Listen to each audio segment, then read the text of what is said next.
Buenos días, buenas tardes, hola a todas y todos. Bienvenidos desde el país del mundo donde estéis ahora mismo a este webinar. Mi nombre es Elena Barrios, soy la responsable de marketing de Eaglet Eye, así que encantada de conoceros a todos virtualmente. Y antes de empezar, dos cositas. Una, referente a preguntas, seguro que vais a tener preguntas a lo largo de las presentaciones. Por favor, pasádnoslas en el chat, irlas escribiendo según se os ocurren y al final las iremos acumulando y se las pasaremos a los ponentes para responderlas. Y la segunda, simplemente que sepáis que cuando termine este webinar os pasaremos una grabación del mismo, por si queréis compartirlo con compañeros o volver a escucharlo. ¿De acuerdo? Así que vamos a empezar con un tema de total actualidad. Hoy vamos a hablar de profilometría y de su uso para adaptar lentes especiales. Y para ello, la verdad es que tenemos hoy a dos autoridades en este campo y además estoy segura de que les conocéis a los dos de sobra. Nuestro primer ponente es David Piñero, graduado en óptica y en optometría por la Universidad de Alicante y con un doctorado en ciencias de la visión. La carrera profesional de David se caracteriza por una combinación súper interesante de tareas clínicas, además de académicas e investigadoras. Actualmente le encontramos en la Universidad de Alicante, en España. Es investigador y profesor en el Departamento de Óptica, Farmacología y Anatomía. Muchas gracias, David, por acompañarnos hoy. Perfecto. Y nuestro segundo ponente es Javier Rojas. Ya veis que tenemos un viernes de lujo. Javi se graduó como óptico-optometrista por la Universidad Complutense de Madrid y tiene un máster en optometría clínica e investigación por la Universidad Camilo José Cela. Además, hay que mencionar que Javi es miembro de la Academia Americana de Optometría y también de la Sociedad de Educación de Lentes Esclerales. Y, bueno, fue el primer optometrista español que en el 2015 fue nombrado por la Academia Diplomate en la sección de córnea, lentes de contacto y tecnologías refractivas. Hoy en día encontramos a Javi en el Centro de Lentes de Contacto Natural Optics Balaguer, del que es el fundador. Así que gracias a ti también, Javi, por estar con nosotros. Gracias. Pero antes de pasarles la palabra, que ya sé que estáis todos muy curiosos por ver qué os van a presentar David y Javi, me gustaría contaros un poquito de Eaglet Eye, presentaros a la empresa holandesa pionera en este mundo de la optometría. Así que os voy a contar un poquito quiénes somos y qué hacemos, ¿de acuerdo? Y para contar la historia de Eaglet Eye, la verdad es que hay que viajar en el tiempo. Hay que volver a los finales de los 80, donde todo esto empezó con el profesor Takeda, un japonés, quien por primera vez, por lo menos primera vez publicado, se planteó la posibilidad de usar la profilometría en el campo de la oftalmología. Hoy nos parece obvio, pero hace tantos años él se planteó la profilometría, que en realidad es la técnica para medir un perfil de superficie, un procedimiento tan usado en otras industrias, ¿por qué no aplicarlo para medir los ojos? ¿Y qué razón tenía?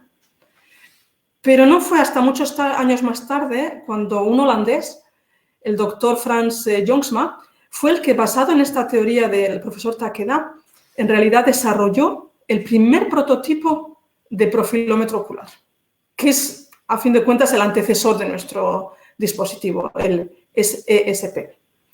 Y un detalle muy curioso que me han contado de Frans, fijaros, hablamos de hace 20 y muchos años, es que usó el interior, el cartón de un rollo de papel higiénico para construir la parte óptica de este primer profilómetro. Qué ingenioso, cómo se las buscó.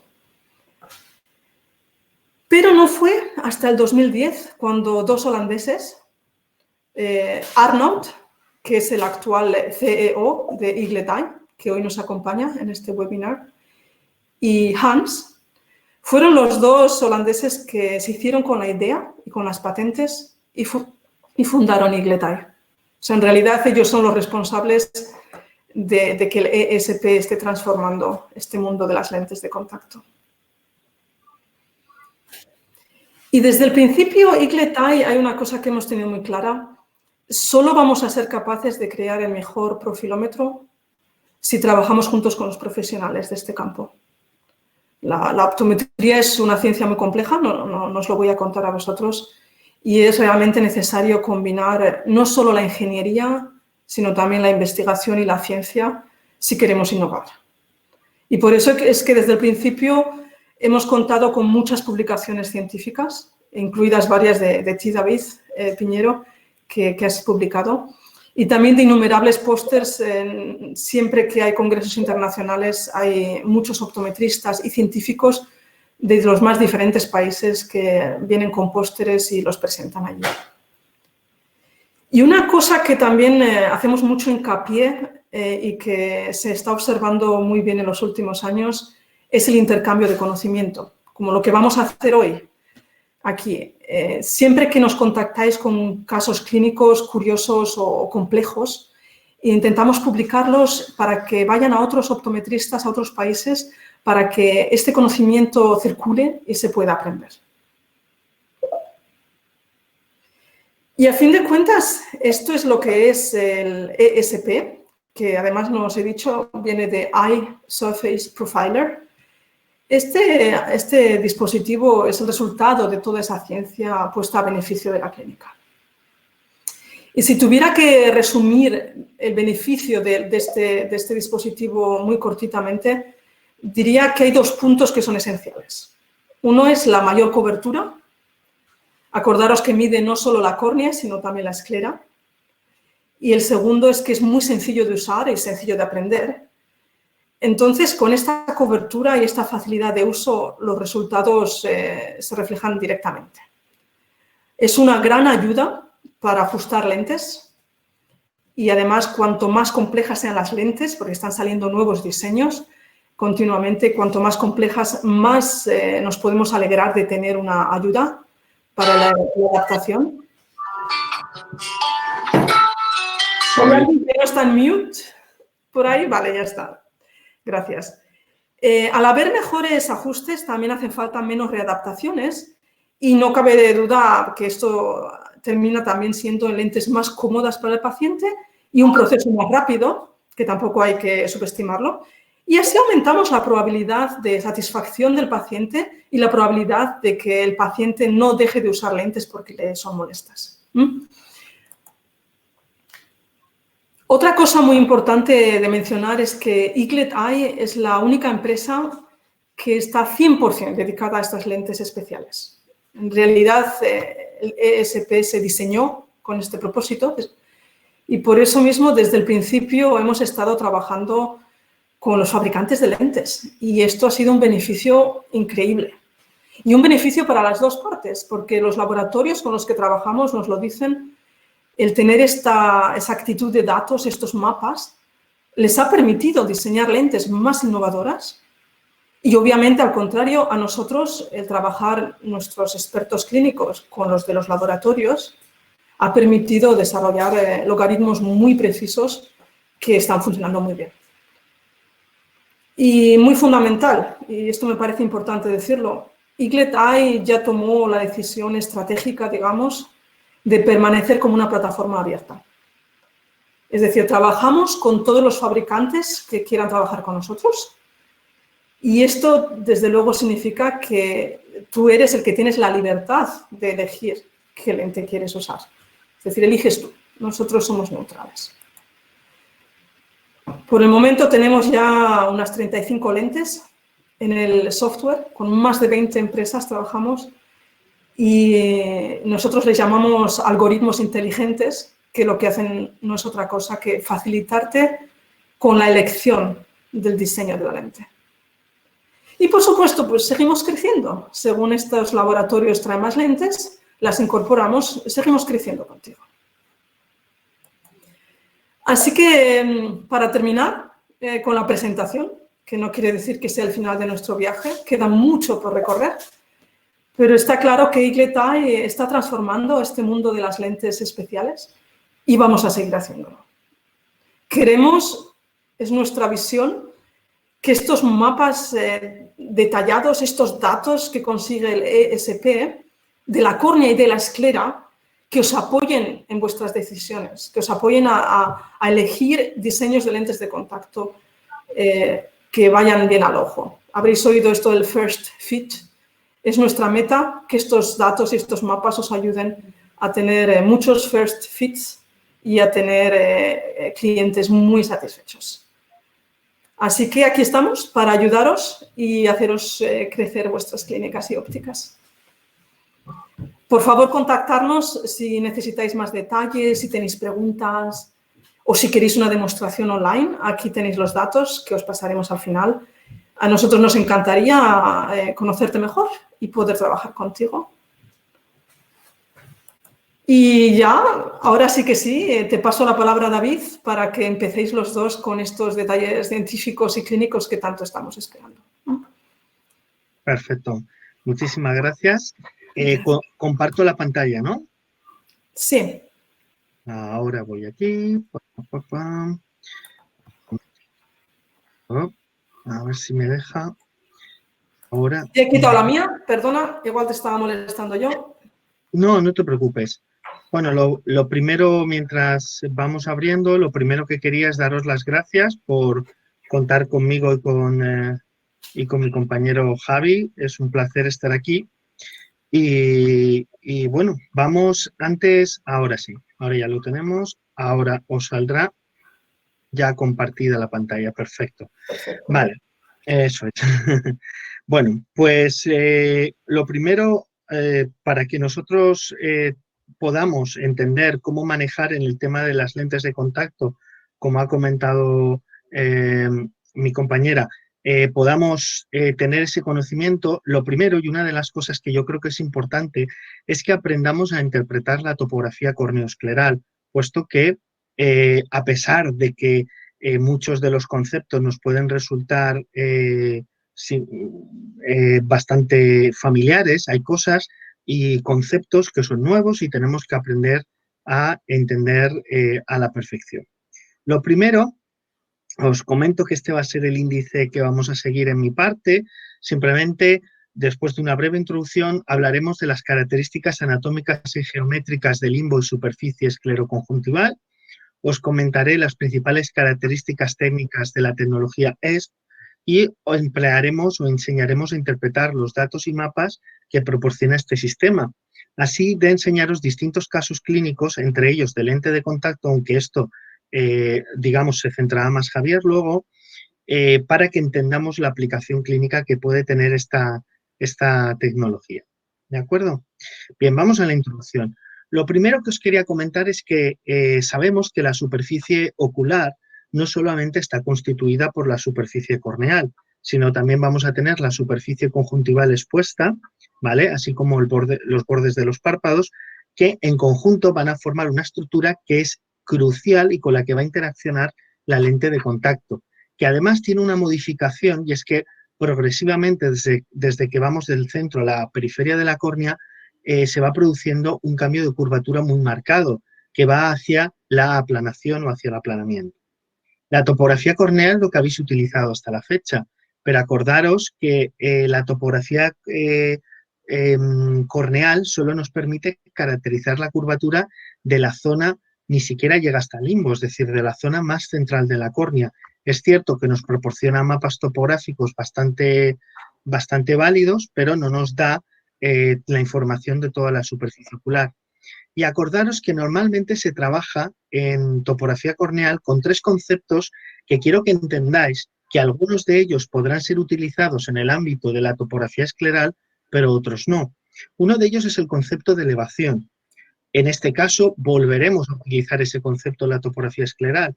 No es más que la distancia que existe de cada punto de la córnea con respecto a una superficie de referencia que normalmente suele ser una esfera. Lo es que, como tenemos un área de análisis tan grande, normalmente se suele dividir en dos esferas, en dos zonas, como luego comentaremos. El radio curvatura, que nos permite caracterizar la curvatura, y sobre todo tenéis que empezar a quitaros de la cabeza la palabra potencia, puesto que la conjuntiva no tiene propiedades ópticas, no es un elemento óptico.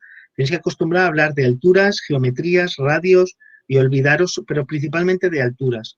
Y olvidaros del concepto de potencia porque aquí no va a tener ninguna importancia. Por eso siempre vamos a trabajar con ese concepto de elevación y vamos a utilizar, básicamente en el caso de la córnea, es fácil ajustarlo todo a una única esfera, aunque también en la superficie córneo-escleral lo podemos hacer, ajustarlo todo a una única esfera, pero el problema que nos vamos a encontrar es que nos va a quedar que la zona central, la zona corneal, va a quedar excesivamente elevada y no vamos a poder detectar los detalles que van a poder haber a nivel de elevaciones locales en conjuntiva, ¿vale? Por eso vais a ver que se utiliza mucho el concepto de biesfera, ¿vale? Y luego vamos a trabajar mucho con el tema de ságitas, las alturas sagitales, que sabéis que son cruciales y que cada vez se está poniendo más de manifiesto, que es el principal factor para la adaptación de lentes de contacto. Acordaros que la ságita no solo va a depender del radio de curvatura central, que sí que también depende de ello, sino también va a depender del diámetro de la zona de análisis, así como de la propia esfericidad o el cambio que se produzca de centro a periferia. Bien, ¿qué limitaciones, como hemos visto, nos da la topografía corneal? Pues que solo valoramos una porción muy limitada de la superficie corneal anterior. Luego, la segunda parte que cada vez se tiene más en cuenta es que la mayoría de nuestras adaptaciones de lente de contacto son esclerales, porque una lente blanda es una lente escleral, es una lente que apoya la porción conjuntival. Por lo tanto, la topografía corneal realmente no nos proporciona información suficiente para guiar y más cuando queremos hacer una adaptación personalizada. Es cierto que cuando hablamos ya de lentes gas permeable esclerales, pues evidentemente aquí el análisis escleroconjuntival resulta crucial, ya que tenemos que definir un buen apoyo de la lente. Además, hay una cosa que esto lo hemos investigado principalmente con Eaglet, y es lo que estamos trabajando últimamente, no solamente en el ámbito de la contactología, sino más allá. Existen una serie de alteraciones de la superficie escleroconjuntival que hasta la fecha su detección y diagnóstico se basaba en una exploración subjetiva mediante lámpara hendidura, ¿vale? No existiendo criterios objetivos de caracterización. Pues eso a partir de ahora con la plataforma de Eaglet se puede llegar a poder caracterizar cómo cambia una pinguécula, cómo es el comienzo y desarrollo de un pterigium, y otro tipo de alteraciones de esa superficie. Además, también podemos ver qué impacto tiene el ojo seco sobre toda esa superficie, sobre toda esa geometría de la superficie anterior del ojo. Por eso yo sí que creo que es necesario caracterizar geométricamente toda la superficie, no solamente la corneal. Y quizás este sea el futuro, que los topógrafos corneales incluyan un análisis general de la superficie anterior, no solamente de la estructura de la córnea. ¿Qué características tienen el limbo y la superficie escleroconjuntival que lo hacen tan peculiar? Bueno, ya sabéis que la conjuntiva es el plano de apoyo realmente de la lente escleral, es una membrana mucosa de tejido conectivo laxo, de ahí que la lente pueda llegar a indentarse, puesto que tiene esa capacidad de ceder un poco frente a la presión. Es una membrana que su parte más interna está vascularizada, es transparente y tiene una capa epitelial y estromal, ¿vale? Su superficie es bastante rugosa y no tan lisa como la corneal, por lo que el desplazamiento de la lente nunca va a ser igual que cómo se desplaza una lente de contacto sobre la superficie corneal, va a ser un desplazamiento mucho más lento, ¿vale? Y con el tiempo de porte la lente va a tender a quedarse bastante estática, ¿vale? Y una de las cosas que más llama la atención y que simplemente quiero comentar, ahí tenéis un poco las imágenes, es que una de las cosas que nos puede preocupar es cómo es el epitelio, esa capa más superficial de la conjuntiva. Deciros que es un epitelio, en este caso, con bastante capas, es pluriestratificado, escamoso y puede llegar hasta 15 capas de células epiteliales. Por eso es una superficie en la que vamos a decir, tener erosiones epiteliales profundas es más complicado, puesto que vamos a tener una mayor protección, pero eso no significa ni que nos relajemos ni que no tengamos cuidado a la hora de la zona de apoyo, ¿vale? Y luego la parte profunda es donde va a estar la parte vascular, ¿vale? Y ahí es donde van a estar los vasos sanguíneos. Evidentemente, si nosotros sobre esa lente escleral no tenemos suficientemente cuidado, esa presión que podemos generar sobre este corium conjuntival puede llegar a generar pues el que se produzca el blanqueamiento famoso, algo que vamos a poder evitar con un buen análisis de la geometría de esta superficie. Y luego pues vamos a tener diversas alteraciones que hasta ahora nuestra manera de poder verlas y analizarlas es mirándolo así, de frente con una lámpara hendidura, como pueden ser las acumulaciones lipídicas en personas mayores, pterigium, piñécula, incluso cualquier tipo de lesión pigmentada que varía con el tiempo. En este caso, a partir de ahora, pues lo vamos a poder caracterizar, ¿vale? Y la esclera, acordaros que la esclera es la parte más interna, por lo tanto, realmente aquí no va a llegar la lente. Deciros simplemente que es cierto que la parte, la capa conjuntival que está encima de la esclera, normalmente va a seguir, aunque no siempre es así, la forma que tiene la esclera, y es cierto que la esclera es muy irregular. ¿De acuerdo? Incluso presenta diferencias importantes geométricas por meridiano. Por lo tanto, por eso es importante tenerlo en cuenta, ¿vale? Pero realmente nosotros estamos midiendo la geometría sobre la superficie conjuntival.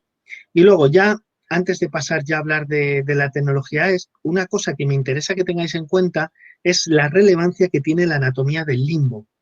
Acordaros que esta área tan pequeñita, por decirlo de alguna manera, es una de las zonas clave de la adaptación de lentes de contacto esclerales, puesto que es donde se va a producir el mayor cambio geométrico en la superficie corneal anterior.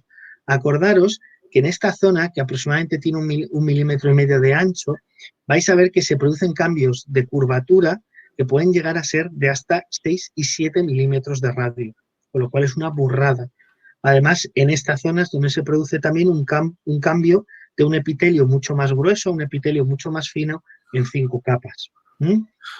De hecho, fijaros que han habido intentos de intentar caracterizar la geometría limbar de una manera, vamos a decir, más cualitativa. El primer estudio fue este estudio de estos alemanes, en el que se ve que definieron 5 perfiles de transición entre la córnea y la esclera.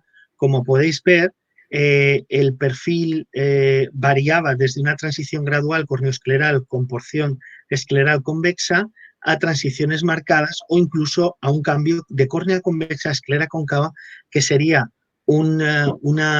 digamos, una geometría que podría producir una tendencia a que se inventaran las lentes esclerales cuando se produjera la adaptación de las mismas. Se ha visto que los perfiles más frecuentes son el 2 y el 3, así como el 1, pero bueno, ese perfil 5 también lo tenemos. Fijaros que también se ha podido ver que la transición media o el cambio medio del radio de curvatura en esa zona de limbo puede llegar a ser de hasta 3 milímetros, el valor medio es de 3,40 y puede ir desde 1,50 hasta 6,50 milímetros, que es un cambio totalmente importante. Por eso, el limbo es uno de los factores críticos a la hora de determinar la altura sagital del ojo. Y de ahí la importancia y la relevancia que tenemos que tener en cuenta a la hora de estudiarlo. Fijaros, otra cosa que también se ha visto y se ha valorado es esa diferencia que existe en el ángulo en esa unión escleroconjuntival, corneoconjuntival, en ese ángulo. Fijaros cómo la porción nasal es muy diferente a la porción superior, a la porción temporal y a la porción inferior. Es decir, hay una simetría temporonasal muy clara, pero también hay una cierta simetría superior-inferior, no tan marcada, pero también existe. Bien, pues vamos entonces a esta tecnología y vamos a ver cómo la podemos manejar. Deciros que desde un punto de vista técnico estamos ante un tipo de técnica que se llama perfilometría de dominio de Fourier, que va a consistir en la combinación de 2 proyectores de luz azul con una cámara central que tiene un filtro amarillo. Siempre que podamos abrir bien los párpados va a permitir un área de análisis de hasta 20 milímetros de diámetro con más de 250.000 puntos de análisis. Existen varias publicaciones científicas que evalúan la validez de esta tecnología para medir el radio escleral, la forma del limbo, incluso se ha estudiado para evaluar cambios esclerales con la acomodación. Y acordaros que estos dos cámaras que van a proyectar, esas dos proyectores que van a hacer esa proyección de franja sobre la superficie, y que evidentemente la proyección y la superposición de ambas es la que se va a analizar, solo el área que se superpone de ambas cámaras es la que se va a analizar. Luego, esa interferencia que se va a producir entre ambas imágenes es lo que va a analizarse luego mediante óptica de Fourier, y luego se va a utilizar el famoso algoritmo de Takeda que ha comentado la compañera, y otros métodos de reconstrucción de la imagen para reconstruir ese perfil. El problema que tenemos es que si yo trato de proyectar sobre la córnea, como es una superficie óptica, no va a haber problema. El problema es sobre la conjuntiva, de ahí que sea necesaria la instilación de fluoresceína. Lógicamente, luego ya lo que es el manejo, que luego se meterá bastante más posiblemente Javier, simplemente deciros pues, que aquí se maneja como cualquier otro sistema topográfico, metiendo los datos del paciente y con una interfaz fácil, yo creo que de manejar. A la hora de medir, acordaros que yo siempre aconsejo que una de las cosas que tenéis que tener en cuenta es que primero debéis de colocar al paciente y ajustar el enfoque, puesto que una vez que tú ya tienes ajustado eso, luego puedes echar la fluoresceína y cuando el paciente se vuelva a poner más o menos lo vas a tener enfocado. Vas a tener que hacer cambios pequeños, pero una vez que ponemos la fluoresceína, si tenemos que empezar de cero, es posible que esa fluoresceína, cuando vayamos a medir, ya se haya perdido su efecto. Por lo tanto, eso es muy importante, ¿de acuerdo?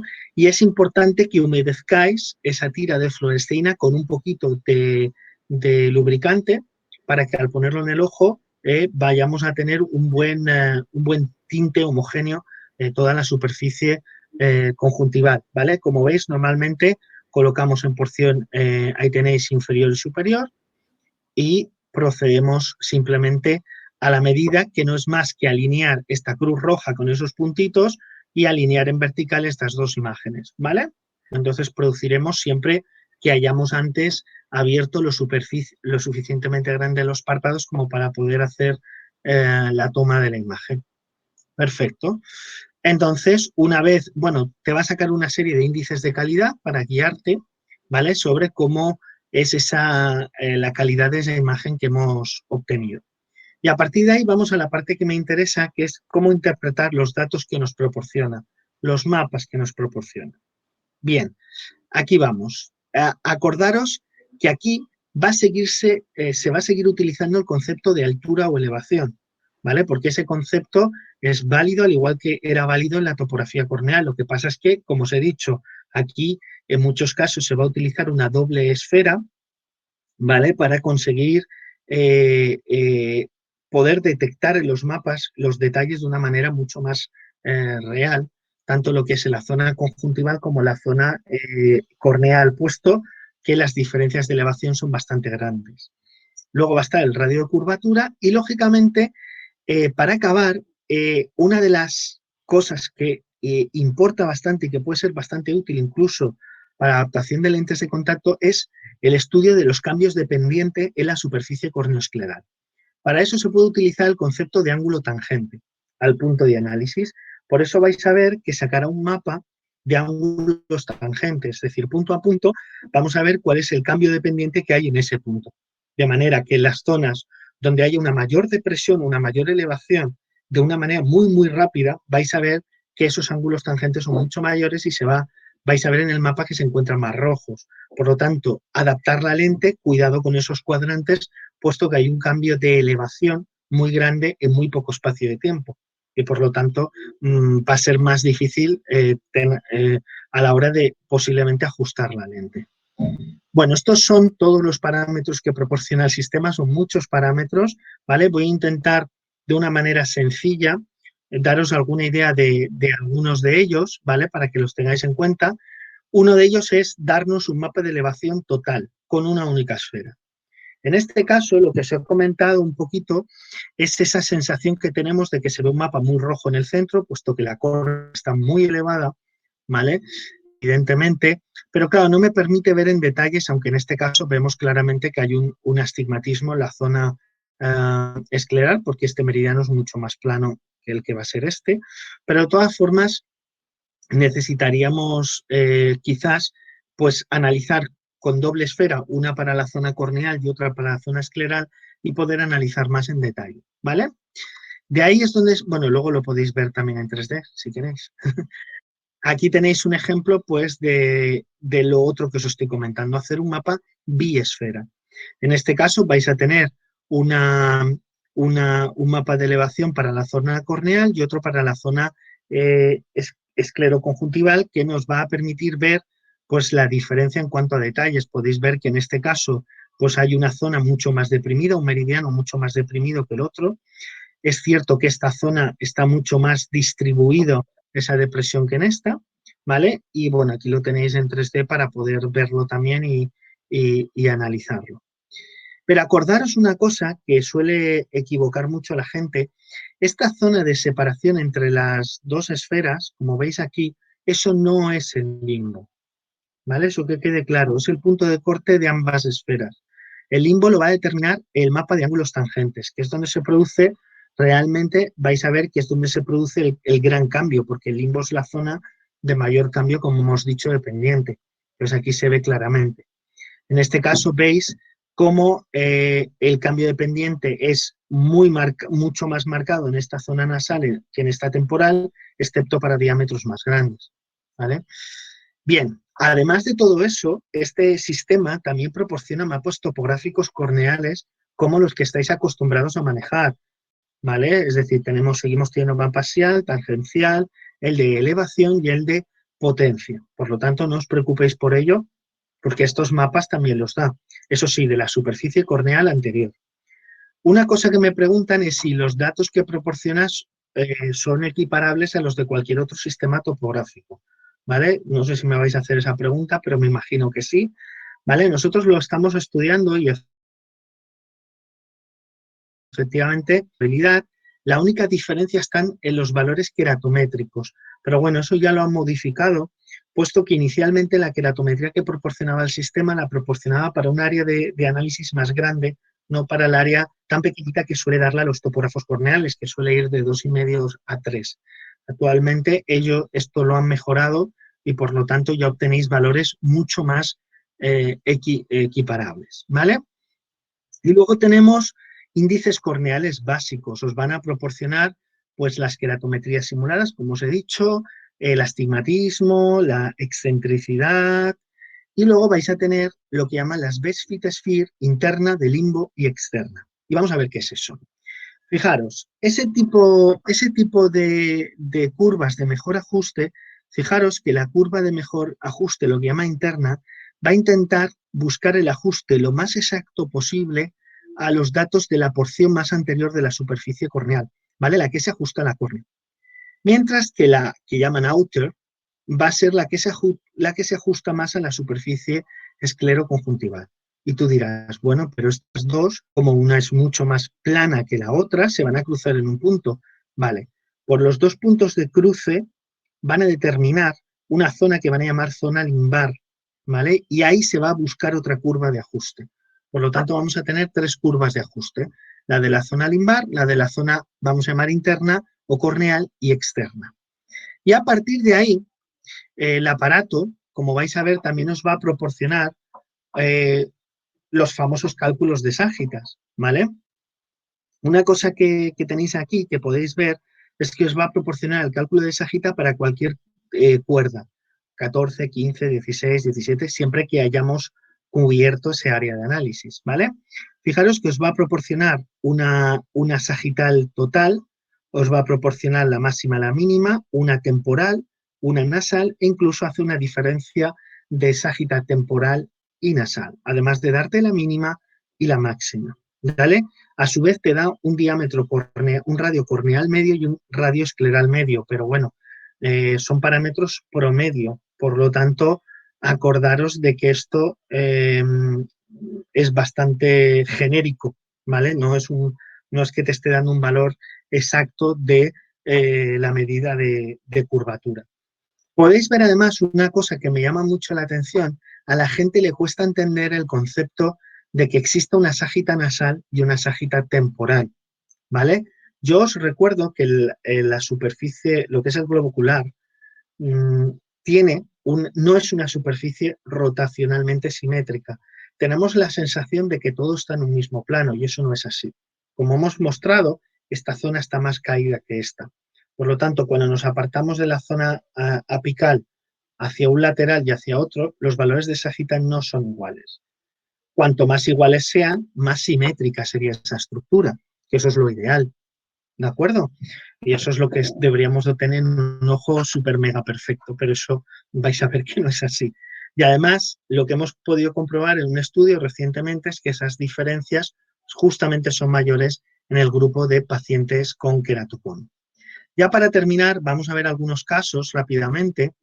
Fijaros, esto sería lo que es el mapa biesfera y de ángulos tangentes de un ojo completamente sano. En este caso podéis ver cómo existe una depresión, bueno, una depresión no, quiero decir que la curva de mejor ajuste se encuentra por debajo de la zona de curvatura en esa zona, por lo tanto podéis ver esa asimetría nasotemporal de la que hemos estado comentando anteriormente.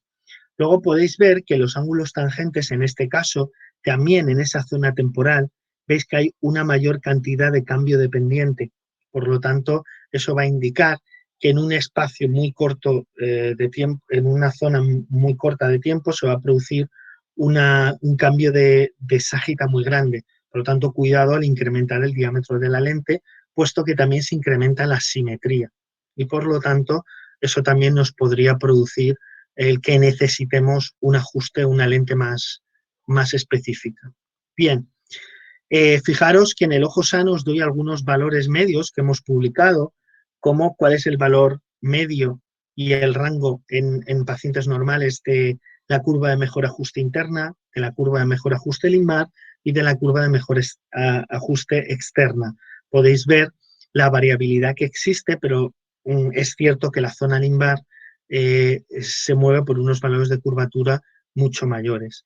Y ahí tenéis los valores medios en la población normal, tanto para el radio corneal como para el radio escleral, para que los tengáis por si los queréis tener de referencia. ¿Vale?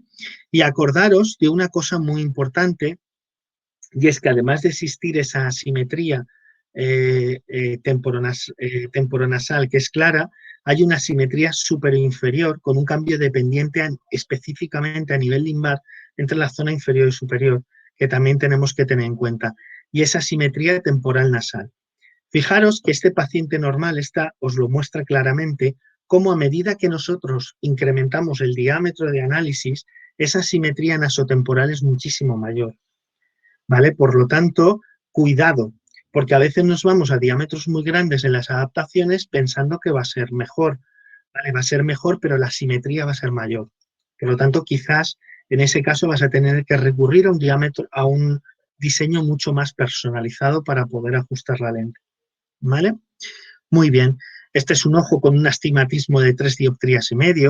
Como podéis ver en este paciente, además de existir ese astigmatismo a nivel corneal, en este caso también existe un eje, vamos a decir, de menos elevación con respecto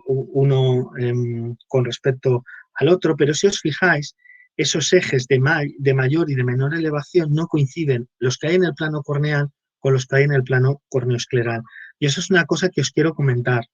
Se ha visto, aunque hay cierta controversia entre distintos autores, pero os digo que no existe una correlación exacta entre el astigmatismo corneal y el de la superficie escleroconjuntival. Eso hace que no podamos hacer deducciones simples, porque no las hay. Hay que medir e intentar caracterizar esa superficie. De hecho, lo que pasa es que no lo he encontrado porque esto me ha pillado de confinamiento, no he tenido la oportunidad de sacar los datos, pero yo tenía algún paciente con un astigmatismo, me acuerdo, una señora de 4,5 en córnea y tenía una esclera esférica, curiosamente, ¿vale? Por lo tanto, es importante que eso lo tengáis en cuenta.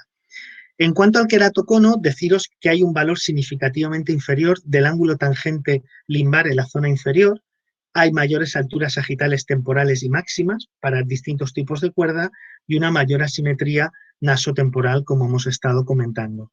De hecho, en los pacientes con queratocono suele ser muy clara la presencia de esa toricidad de la superficie escleroconjuntival, lo que induce a pensar que es necesario, en la mayoría de casos, la utilización de una lente con ápticos tóricos. Yo, en el caso del queratocono, lo veo bastante necesario, por no decir que prácticamente se hace en todos los pacientes. Bien, y luego ya tenemos la posibilidad, y esto os lo va a explicar muy bien Javier, de poder adaptar, primero diseñar lentes esclerales a medida, si tienes la posibilidad de luego poder pedir fabricación, diseñando todos los parámetros que tú quieras y luego simulando los fluorogramas que corresponderían. Y luego lo que ha comentado la compañera de que tenéis distintas lentes metidas dentro del sistema con las que podéis, en función de vuestra topografía corneoescleral, ver cuál sería el mejor ajuste más exacto y cuál sería el mejor caso a adaptar en el caso específico vuestro. Fijaros, yo siempre pongo este ejemplo de este caso clínico que publiqué hace un tiempo, de una señora de 18 años, una señora de 35 años que llevaba 18 años con lente de contacto y que, bueno, pues decide pasarse a esclerales porque no tolera bien las lentes de contacto corneales. Si os fijáis, es muy curioso porque la topografía se ve un queratocono normal y corriente, tampoco es especialmente avanzado, no se ve nada específicamente extraño, por lo que se piensa que esta adaptación de lente escleral va a ser una tontería.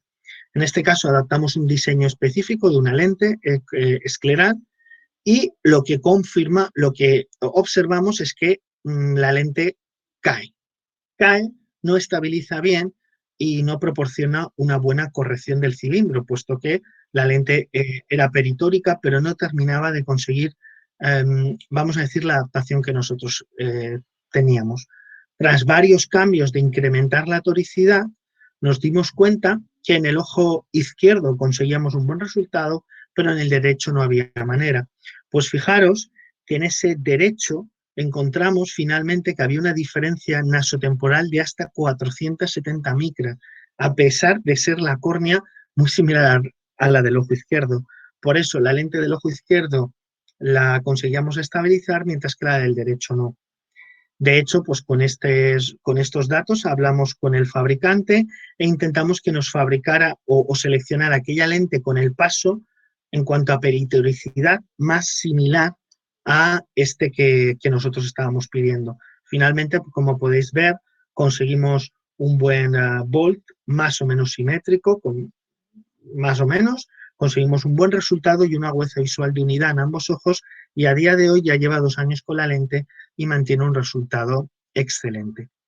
Simplemente enseñaros alguna peculiaridad más, como podéis ver aquí este mapa biesfera de ángulos tangentes también, podéis ver, en este caso se trata de un ojo sano, que aparentemente no parece que tenga absolutamente nada, pero fijaros que 2 elevaciones tiene aquí, que son 2 piñéculas, que además me sorprendió porque a simple vista las veías en la emprendidura, pero no les da bastante importancia.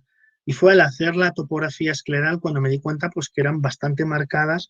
Evidentemente, fijaros ahí lo necesario que es una lente con toricidad, evidentemente. Este es un paciente post-LASIK que ha tenido un mal resultado. Bueno, se opta por una lente escleral. Podéis ver aquí cómo existe una grandísima irregularidad de la superficie corneoescleral, como podéis ver, fruto posiblemente de que ese debilitamiento de la córnea ha generado diferentes distensiones en distintos cuadrantes del globo ocular y por lo tanto ha generado esta estructura tan peculiar, ¿vale? Por lo tanto aquí estabilizar una lente podría ser complicado. O esta paciente que quiere que le caractericemos su nevus conjuntival, fijaros que lo podemos caracterizar, medir su posición, su tamaño y podemos monitorizarlo en el tiempo, ¿vale? Y es una manera de tener resultados mucho más exactos que simplemente tomar únicamente una fotografía. O en este caso, este pedazo de queratocono avanzadísimo, ¿vale? Que es un caso que tengo extremo, en el que adaptarle una lente escleral fue todo un show, ¿vale? En el que, pues, él lógicamente hubo que personalizar mucho más la adaptación, puesto que tenía una superficie escleral bastante anómala, especialmente en la porción nasal, ¿vale? Este es otro paciente post-LASIK en el que podéis ver esta irregularidad tan importante de la superficie escleroconjuntival. Y nada, simplemente este es otro queratocono en el que podemos ver también esa irregularidad. Por lo tanto, con esto simplemente, ¿qué os quiero decir? Pues que yo creo que este aparato nos proporciona información muy interesante, suficiente como para permitir, como os va a explicar ahora mi compañero Javi, una buena adaptación de lentes de contacto, personalizar mucho más y sobre todo conseguir resolver casos que muchas veces no sabemos qué hacer con ellos porque no conseguimos estabilizar la lente escleral. Y además nos permite monitorizar otro tipo de cosas, no solamente el hecho de la parte de lente de contacto escleral, que también es importante, pero como podéis ver hay muchísimas más cosas que podemos hacer. Y nada, yo con esto le doy la palabra a mi compañero Javi y nada, espero que os haya gustado y hayáis disfrutado y os haya servido para aprender un poquito más sobre este tema. ¿Vale? Muy bien, Pues, muchas gracias, David. Dejadme compartir mi pantalla.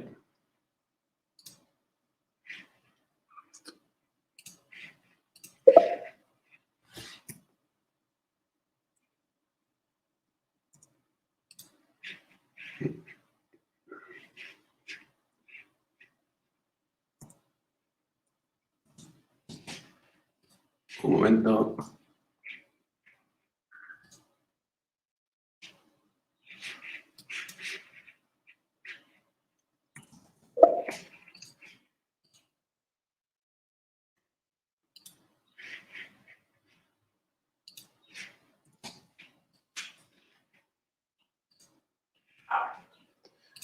Bien, ya estoy.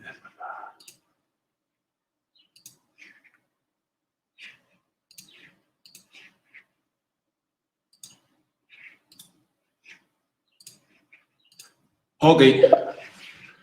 Muchas gracias, David. Y un placer hacer un webinar junto a ti. Por supuesto, este es un webinar que organiza Igletai y en ese sentido mi conflicto de intereses hoy es con Igletai. Antes de nada, quería agradecer al equipo del ESP por organizar este webinar y personalmente a Arnau por apoyar la educación en español. Aunque podemos decir que es un webinar súper internacional, porque hay gente de toda Sudamérica, de España, por supuesto, de Portugal, de Canadá, incluso tenemos una persona de Chipre que también utiliza el SP y que ha colaborado activamente en la presentación. Por lo tanto, gracias a todos. Obviamente, el cuarto por la izquierda no es Elena Barrios, pero ella también ha colaborado muy activamente en esta presentación. Y, Elena, me gustaría comenzar la presentación lanzando la siguiente pregunta para hacerle a todos los asistentes. ¿En qué porcentaje, más o menos, cuando adaptáis lentes esclerales, los que adaptáis lentes esclerales con cierta regularidad, en qué porcentaje adaptáis lentes esclerales esféricas y en qué porcentaje adaptáis lentes de contacto asimétricas, ¿no? O bien tóricas o por cuadrantes o personalizadas? Más o menos, que es 90-10, 50-50, 40-60. No estoy viendo la pantalla, por lo tanto, me gustaría, Elena, que me ayudaras un poco para que me dijeras más o menos cuáles son las respuestas de los asistentes. De acuerdo, te digo luego. Ok. En cualquier caso, independientemente de cuál sea vuestra respuesta, estos, digamos, los diferentes patrones de lentes de escleras que vamos a encontrarnos entre nuestros pacientes, ¿no? Este fue un estudio con una muestra bastante grande y multicéntrico y en el que se, digamos, agrupó los diferentes perfiles esclerales en estos 4 que veis aquí. Como veis, muy pocas veces la esclera va a ser simétrica o va a ser parecida en sus 360 grados y la mayoría de las veces va a ser asimétrica, bien tórica, con elevaciones y depresiones o irregular. Por eso, si os parece que estáis adaptando muchas lentes tóricas o por cuadrantes y muy pocas esféricas, bueno, pues vuestra percepción es buena, realmente eso sucede así. Y aquellos que dicen que casi no adaptan lentes tóricas, pues bueno, la verdad es que no sé qué pensar, porque esto es lo que nos vamos a encontrar entre nuestros pacientes, ¿no? ¿Y por qué es importante esto? Porque además, principalmente estamos adaptando lentes esclerales en pacientes con córnea irregular, ¿no? Y resulta que en estos pacientes con córnea irregular parece ser que la esclera también es más irregular, como ya nos ha introducido David en su presentación, ¿no? Hay cierta correlación también entre el grado de ectasia y el grado de irregularidad de la esclera. No sabemos tanto como para decir que el queratocono es una enfermedad también de la esclera, pero sí que podemos decir que lo que es el equilibrio o el crecimiento o el mantenimiento de la forma ocular está cuando menos afectada en presencia de patología corneal como el queratocono, ¿no? Y bien, ¿cómo vamos a, digamos, definir o diferenciar esos perfiles? Pues ya habéis visto por el mapa de colores que lo que es una esclera simétrica más o menos es con la misma coloración, los 360 grados sin grandes elevaciones o depresiones, ¿no? Una ¿Sí? Bueno, hay muchísimas respuestas, la gente está muy activa. Hay una gran mayoría de tóricas, hablan de 80-20, 70-30, hay quien incluso dice casi todas.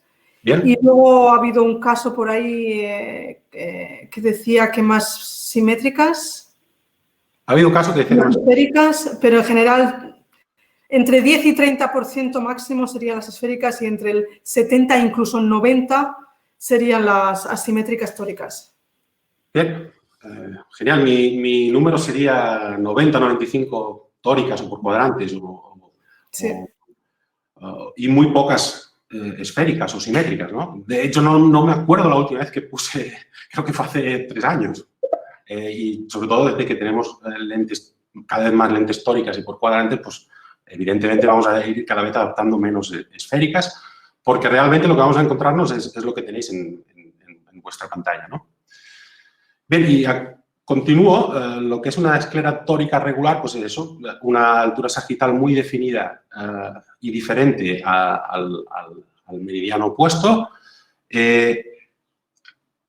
Normalmente esta diferencia debería ser más de 100-125 micras para considerarla tórica regular. Aquellas escleras que tienen elevaciones y depresiones son aquellas que se consideran en que la ságita del semimeridiano es muy diferente a la ságita del otro semimeridiano, bien sea superior o inferior, nasal o temporal o oblicuas, ¿no? Y por último vamos a encontrarnos un grupo de escleras con elevaciones muy localizadas, específicamente muy localizadas, como es este caso en el que veis que se trata de una pinguécula, ¿no? La primera utilidad del SP es que nos enseña la carretera, ¿no? Vamos a saber en qué terreno estamos adaptando lentes esclerales. Imaginaros que intentamos conducir un coche con los ojos cerrados, ¿no? Y lo único que va a guiarnos, bueno, solo imaginaros, no lo hagáis, por supuesto, pero imaginaros que la única guía que tenemos es estas bandas sonoras que hay en la autopista, para que cuando nos despertemos, pues imaginaos que en una carretera la única cosa que va a guiarnos es el sonido de esas bandas sonoras porque vamos a cerrar los ojos, ¿no?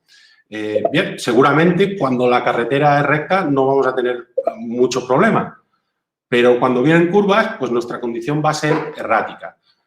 Vamos a irnos hacia un lado, cuando notemos un sonido, vamos a modificar nuestra conducción y va a ser lenta y errática, por supuesto, ¿no? Bien, pues eso es lo que estamos haciendo cuando adaptamos lentes esclerales sin conocer el terreno donde las estamos adaptando. Javi, disculpa un segundito, ¿puedes ocultar la barra esa que aparece a la base de la pantalla?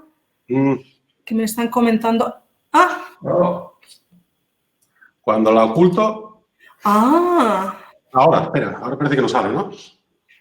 Vale, perfecto, gracias. Pues eso es lo que hacemos cuando adaptamos lentes esclerales sin conocer el terreno donde las estamos adaptando. Simplemente vamos a fiarnos de una serie de cosas como son el blanqueamiento o la entrada de fluoresceína para saber si estamos adaptando bien o no, si estamos alineando bien la esclera o no.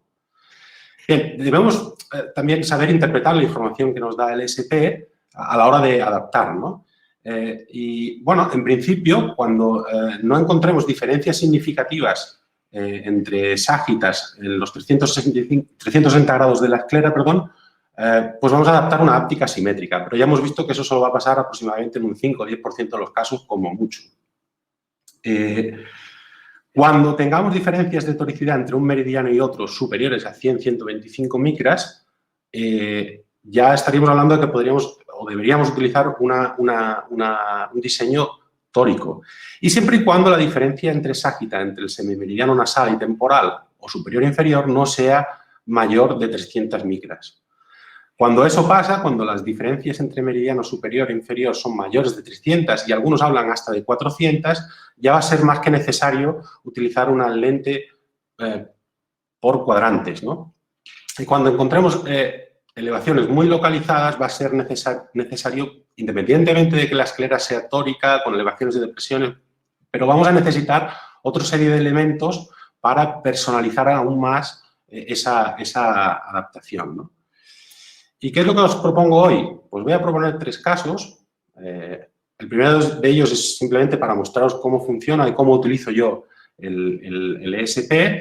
Se trata de una esclera tórica contra la regla, eso no os lo he dicho, la esclera igual que la córnea puede ser con la regla, contra la regla u oblicua. El segundo caso es una esclera oblicua en un paciente que tenía tremendos problemas de fogging, un fogging muy limitante que no le permitía llevar sus lentes de contacto esclerales.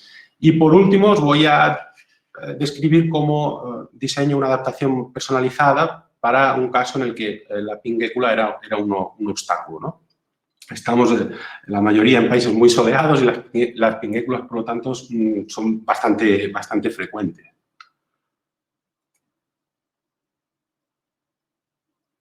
El primer caso, a modo de un poco de background de este caso, pues una mujer de 34 años con un queratocono grado 2, se le había propuesto queratoplastia penetrante, no sé por qué, como primera opción, la verdad es que no lo entiendo, porque la verdad es que las córneas eran totalmente transparentes, ¿no? Y a veces estamos adaptando lentes de contacto en córneas ya cicatrizadas solo porque ganan una línea o dos, ¿no? Pero en este caso tenía un gran potencial de mejora porque las córneas eran completamente transparentes. Por no había ni estrías, simplemente un leve adelgazamiento, pero nada más.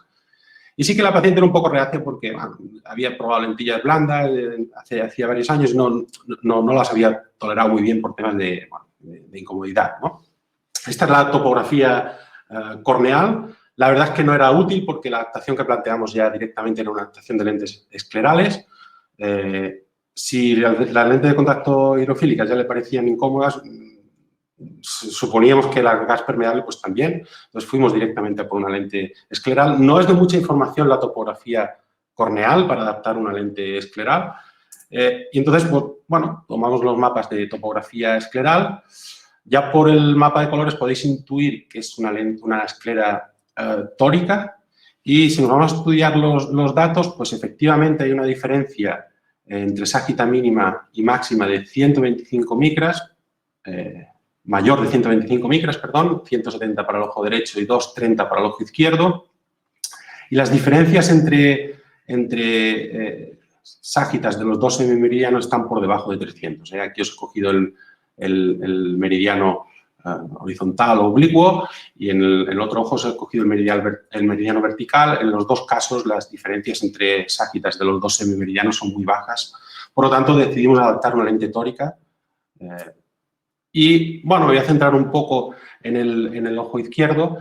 Si bien os he dicho que la primera utilidad del ESP es, digamos, mostraros el camino, en el ejemplo que os he puesto antes es de conducir con los ojos cerrados, tener el mapa ya es abrir los ojos y ver por lo menos la carretera. este es un siguiente paso más y es como encender el GPS del coche, ¿no? Todos los hemos criticado mucho los GPS del coche, pero al final, cuando no tenemos ni idea de dónde vamos, acabamos haciéndole caso, ¿no? Y esto fue lo que hicimos, ¿no? Aquí he seleccionado la lente Zenlens, pero realmente, como ha dicho Elena, el sistema es totalmente abierto y está, digamos, linkado a muchos fabricantes, ¿no? Yo he elegido esta lente porque, bueno, necesito 3 requisitos para trabajar con una lente. Una es que se distribuya en España, lógicamente.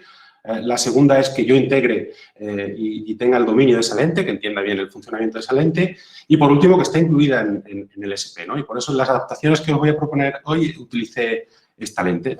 Y veis que, bueno, el diámetro sí que es una cosa que hemos seleccionado nosotros en función de la guía de adaptación de la lente de contacto. Necesitamos un diámetro de 17 y el sistema ya propone una ságita para esa lente, un radio base y una periferia, ¿no? Me voy a parar un poco en lo del radio base porque es bastante importante. El radio base, en principio, cuando adaptamos lentes de contacto esclerales hace varios años, asociamos radios bases más cerrados a ságitas más altas y radio bases más planos a ságitas más bajas. Bien, eso es así, pero ya no es necesariamente así. Es decir, podemos tener la misma ságita con radios más abiertos o más cerrados y viceversa. ¿Y eso cuándo es útil? Pues fijaros, no sé si seguro si ponéis lentes esclerales os habéis dado cuenta de esta situación. A veces tenemos la claridad central que deseamos, pero según nos vamos hacia periferia media de la córnea, ese espacio entre lente y córnea llega a ser el doble y a veces más del doble, ¿no? Eso tiene consecuencias directas en la fisiología de esa adaptación y, por tanto, es recomendable cuando menos intentar optimizar ese menisco que queda aquí, ¿no?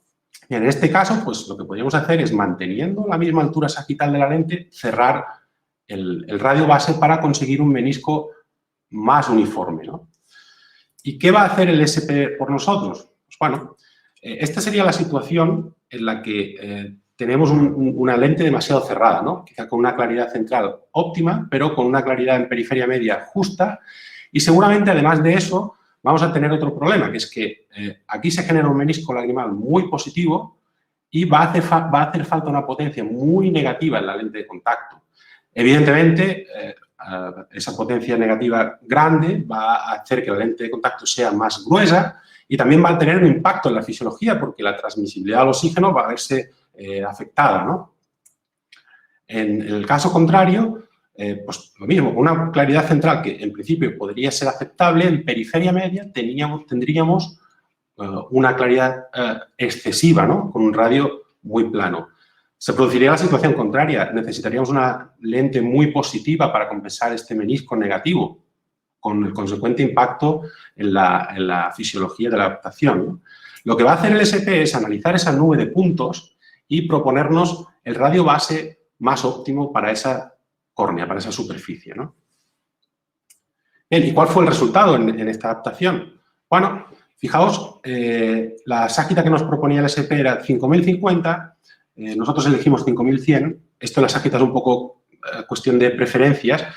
El radio base que nos proponía era 775, nos fuimos a 760 y, bueno, con todo ello conseguimos una altura sagital adecuada, esto es tras varias horas de porte, teníamos unos 200 micras. Deciros que este valor está calculado para que a la inserción haya unos 300 micras de claridad central y, bueno, tras varias horas esperemos que baje unos 100 micras, por decir algo, se quede alrededor de los 200, que es lo que la bibliografía nos recomienda adaptar, ¿no? En cuanto al radio base, pues también observamos un menisco bastante neutro, ¿no? ¿Y qué hay de la periferia? ¿Qué hay de la áptica? Bueno, pues este fue el resultado. Este fue la sugerencia del SP y esto fue lo que pedimos en este caso. Este es el resultado. No hay apenas blanqueamiento. Y para el otro ojo, bueno, nos proponía STIP 1 cerrar un paso y cerrar 4 en el otro meridiano. Nosotros nos fuimos a algo más plano. Suelo tomar varios mapas y seguramente alguno de los otros mapas me dijera ir hacia algo más plano. Y el resultado es el que veis aquí también. No hay blanching, no hay blanqueamiento ni pinzamiento de los vasos sanguíneos. El resultado fue bueno, a pesar de que esta persona no había tolerado en su día, no sabemos bien por qué, las lentes de contacto blandas, pues las lentes de contacto esclerales a día de hoy las está llevando 13-14 horas, ¿no? Ininterrumpidamente. Y no hay complicaciones hasta la fecha. Deciros que, aunque si os habéis fijado, nuestra sáquita es un poco más alta que las que nos propone el ESP, esto es un algoritmo en constante evolución, ¿no? Y siempre se está ajustando y, de hecho, ya está solucionado. Como esto es cuestión de preferencia y había un gran colectivo de usuarios que prefería una sáquita más alta, ya el dispositivo está proporcionando una sáquita más alta, ¿no? Y, por otra parte, deciros también que está a punto de iniciarse un ensayo clínico para determinar cuánto de parecida es la lente final que se prescribe a la lente que nos propone el dispositivo, ¿no? Otra cosa importante es que, si os habéis fijado, nos propone también un eje plano, que en el caso del ojo derecho es 104 y en el ojo izquierdo es 85. Bien, y eso, si esa lente está marcada con las marcas en el meridiano plano, debería parecerse mucho, ¿no? Y realmente eso es así, ¿no? Si os fijáis, el meridiano plano de la topografía coincide bastante con la posición de las marcas siempre que éstas estén, digamos, localizadas en el meridiano plano de la lente, ¿no? Esto es importante sobre todo porque en el ojo izquierdo estábamos pidiendo una lente con toro anterior, ¿no? Entonces necesitábamos saber, esto lo podemos hacer con lentes de prueba, saber dónde quedan las marcas o también podemos, digamos, fiarnos de este valor. Hay bastante correlación, esto es un póster que presentamos con Javier Sebastián, que también nos está siguiendo hoy. Bueno, hay bastante correlación entre la posición final de las marcas y el eje plano que nos proporciona el ESP, pero además esta correlación es más alta cuanto mayor sea la tonicidad que necesitamos. Y es cierto que por debajo de 100 micras, cuando la tonicidad de la lente es menor de 100 micras, no hay apenas correlación. ¿Por qué no hay correlación? Porque la estabilización de la lente es mucho más errática. Por eso, cuando os he dicho que hay que empezar a utilizar lentes tóricas a partir de 100-125 micras, es precisamente por eso, ¿no? Porque por debajo de 100 micras es complicado que la lente estabilice y vaya a su sitio, ¿no? Simplemente deciros sobre este caso que el ESP evidentemente nos ayuda a ver el camino. Optimizar el radio base va a tener efecto sobre la fisiología de la adaptación y concretamente este diseño de Zenlens podéis hacer radios bases más planos o más cerrados sin que ello afecte a la ságita, pudiendo mantener la misma ságita central. Y por último, confía en el algoritmo como si fuera tu GPS porque realmente es un algoritmo bastante conseguido, ¿no? Y bastante mejorado.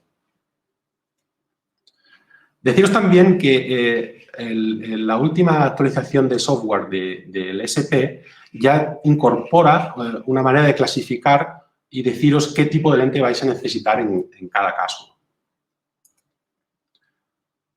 Y por último, bueno, ya lo ha dicho Elena, pero os digo, los tres ejemplos que os pongo hoy son con Zenlens, pero hay cantidad de fabricantes, cantidad de diseños introducidos en el software. Bien, el segundo caso es un paciente varón de 36 años con antecedentes, pues tenía un procedimiento quirúrgico experimental que en absoluto funcionó para él. Él lleva lentes de contacto córneo-esclerales para corregir su queratocono, para ver bien. No le resultaban del todo cómodas, le está llevando unas 3-4 horas por la mañana, 3-4 horas por la tarde, con agudezas aceptables. Había cierta conjuntivalización en la periferia, pensamos que podía ser debido al apoyo precisamente de la lente córneo-escleral en esa zona. Él estaba interesado en llevar lentes de contacto escleral y, por lo tanto, decidimos que sí, que sería una buena opción para él, ¿no? Ante estos hallazgos. Tomamos los mapas esclerales y, bueno, veis que es algo que se parece a una esclera con la regla o casi oblicua. Analizando los datos, había una diferencia de tonicidad mayor de 125 micras, por lo tanto decidimos que era una esclera tórica regular y nos iniciamos a adaptar una lente tórica. Y esta fue la propuesta que nos hizo el ESP. Aquí todavía nos íbamos un poco más alto que la propuesta del ESP en cuanto a ságita. y nos proponía realmente una áptica, muy cerrada. Cerrar un paso en un meridiano y cerrar 9 en el otro. Step 1, Step 9. Nos pareció muy cerrado y dijimos, no puede ser. No puede ser, vamos a hacer flat 1, Step 4. El resultado fue este. Justo después de una hora, el paciente no podía llevar su lente de contacto porque no veía. En los primeros minutos veía bien, pero después de una hora no veía bien. El motivo por el cual no veía bien es porque había aparecido todo esto que veis aquí, que es debris, ¿vale? Incluso veis aquí las partículas de debris acumuladas. Bueno, eso era lo que limitaba al paciente ver bien, lo que producía que el paciente no viera bien y viera ese efecto de niebla o fogging, ¿no? E incluso con el OCT se ve estas interferencias, incluso se ven las partículas, ¿no? Se ve la turbidez, ¿no? Bueno, intentando descifrar por qué pasaba eso, hicimos el siguiente test, que es poner la lente sin fluoresceína y poner la fluoresceína en la cara externa de la lente.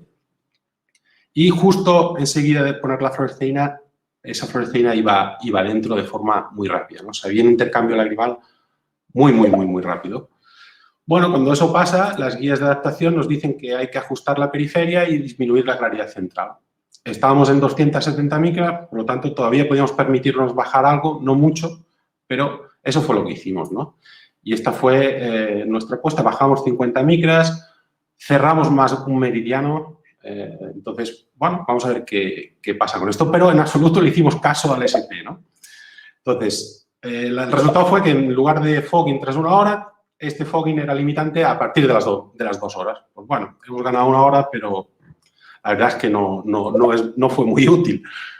Esto es lo que pasaba, volviendo a hacer la misma prueba, el mismo test de antes, pues observamos que sigue habiendo fluoresceína que va dentro de la capa de fluido. Tras 2 minutos casi está lleno e incluso aparecen ya debris muy temprano. Otra cosa importante es el movimiento de la lente. Este movimiento es un signo de que la lente no está perfectamente ajustada a la esclera, ¿no? Y en el otro ojo, en el izquierdo, pues teníamos una situación similar. O sea, después de 2 minutos había fluoresceína, como una cortina de fluoresceína, yendo a la cámara de fluido, ¿no? Bueno, aquí ya nos obligó a plantearnos algo más complejo, ¿no? Evidentemente había que seguir ajustando la periferia, pero sí que sabemos que el efecto de fogging por formación de debris en la capa de fluidos es un fenómeno realmente complejo, ¿no? Y intentando hacer una especie de esquema de todo lo que se ha publicado sobre esto, llegamos a la conclusión de que es un fenómeno multifactorial, complejo, y de que hay muchas soluciones, ¿no? Una de ellas, efectivamente, es ajustar la periferia. También en casos en los que hay excesiva succión, quizá fenestrar la lente podría ser una opción. Disminuir la claridad, que ya lo habíamos hecho. No era un paciente con problemas de conjuntivitis papilar gigante o con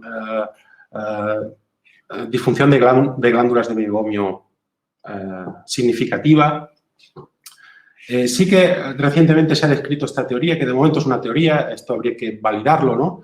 Y que nos explica que el fogging se forma una vez que hay un excesivo intercambio de lágrima.